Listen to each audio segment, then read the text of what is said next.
Peu après avoir tout laissé pour servir le Seigneur, je suis allé voir une sœur dans le Seigneur, d'un certain âge. Alors que nous échangions ensemble paisiblement, elle me demanda: « Vous avez l'intention de vous vouer entièrement au Seigneur, n'est-ce pas? Que pensez-vous qu'il attende de vous ?» « De travailler pour lui, répondis-je. Supposons qu'il ne veuille pas que vous travailliez pour lui. Qu'arrivera-t-il? Demanda-t-elle. Oh, je suis persuadé qu'il veut que je travaille pour lui. Lui ai-je répondu d'un ton assuré. Elle ouvrit alors la Bible dans Matthieu 15 et me lut le passage dans lequel 4000 personnes furent nourries ensuite. Elle me demanda comment il avait été possible qu'une telle foule ait pu se rassasier avec seulement 7 pains et quelques petits poissons. Je lui répondis: parce que lorsque le peu de provisions a été mis dans ses mains, il a ajouté sa bénédiction. Ma réponse fut suivie d'une remarque qui produisit en moi une forte impression et qui demeure encore vivante en moi aujourd'hui. Quoiqu'à ce moment-là, je n'ai pas pu en sonder la pleine signification. Elle me dit: tout pain qui est placé dans les mains du Seigneur, il le brise premièrement et ensuite il le distribue.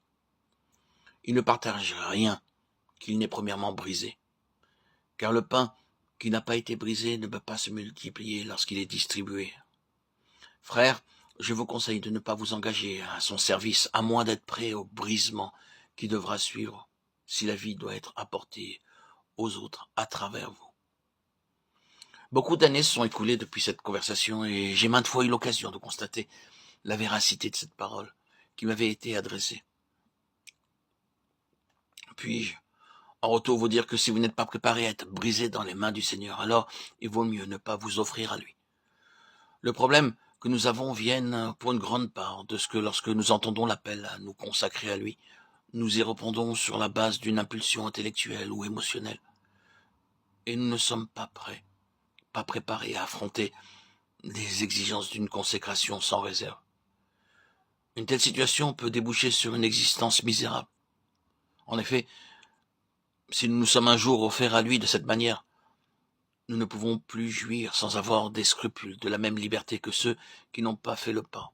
Et nous ne pouvons pas non plus nous réjouir en lui, car nous endurons les frictions et les retenues causées par son joug. Pourquoi donc la semence tombée sur ce terrain a-t-elle grandi si rapidement? Et pourquoi s'est-elle si vite desséchée? Nous avons la réponse dans le passage que nous lisons. La première cause en est le terrain peu profond. Certains sont si superficiels qu'ils sont vite satisfaits, mais ils sont tout aussi rapidement insatisfaits. Marc 4, 1, 20. Ils vivent dans le domaine de leur émotion et un changement de circonstances produit aussitôt une modification de leurs sentiments. Lorsque la parole est présente, ils y répondent rapidement, mais l'écho spirituel ne subsiste pas. Peu après avoir été ému par la parole de Dieu, une autre influence les met en émoi et ils se livrent à cette nouvelle impression.